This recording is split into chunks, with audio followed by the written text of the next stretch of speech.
Pastor Bryon here, coming to you from a barren parking lot in the heart of Lansing, Michigan. We're talking about the book of Leviticus. That's the third book of the Bible. A book that many people find quite boring and frankly just full of details that don't seem to pertain to them. And they wonder, is this even important for us to be reading today? I want to talk about that and help us understand why this book is not just important, but it's brilliant and revolutionary, and a book that still pertains to us yet today. Now, this book, I agree, has a lot of details and a lot of repetition. A lot of things are said over and over. And there's a good reason behind that. Keep in mind that we're not talking about modern people here. We're talking about people that lived about 3,000 years ago, a little bit more than 3,000 years ago, living in the desert, and by and large was a functionally illiterate society. They weren't dumb by any means, but it was a culture that we call an oral culture, a culture that transmitted information orally, verbally, from one person to the next, from one generation to the next. And being able to have repetition and repeating things over and over made it easier to remember and easier to hand off to the next generation when the time came. And so you'll find a lot of repetition in Leviticus because this is very important information that needed to be handed down.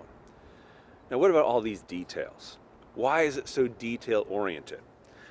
Well, later on in the Bible, the book of Hebrews tells us that the details and the laws weren't so much for God as they were for the people. What does the book of Hebrews mean by that? Well, we had to put ourselves in the context of the ancient people. Again, go back over 3,000 years to a people living in the desert, a people who had just come out of ancient Egypt.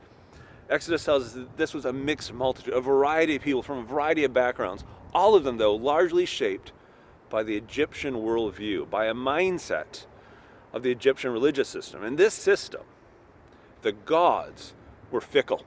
They're capricious. They could be angry over anything. And they were ready to smite you for the least little offense. Anything that ticked them off, they could kill you, give you disease, wipe out your cattle, your crops, your family.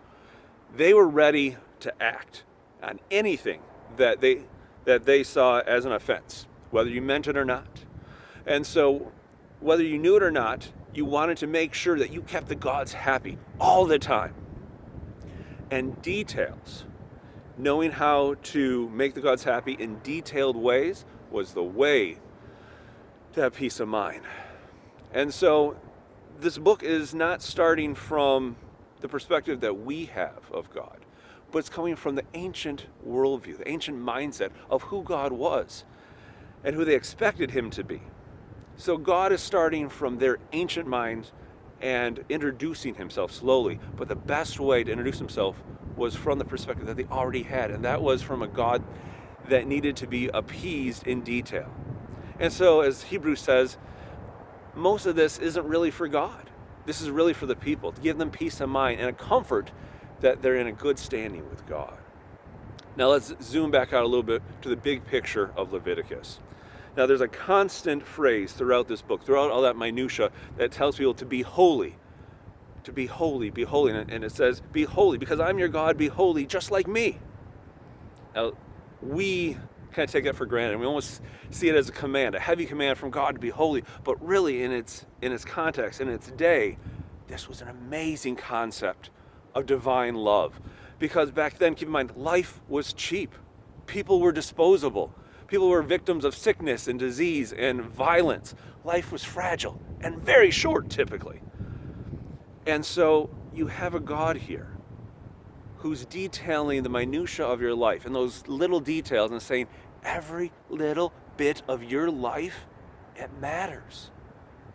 That fragile, fleeting life, from the top of your head to the sandals on your feet, to when you get up in the morning, to when you go to bed at night, every bit of your life matters to God. Every little bit. And this is a revolutionary idea. This is a concept that they did not have. This is what permeates the book of Leviticus, is that God is saying that every aspect of your life can be holy. Every aspect of your life has dignity. Every part of your life has worth. And that is a revolutionary idea. And that makes this a revolutionary book. Well worth reading.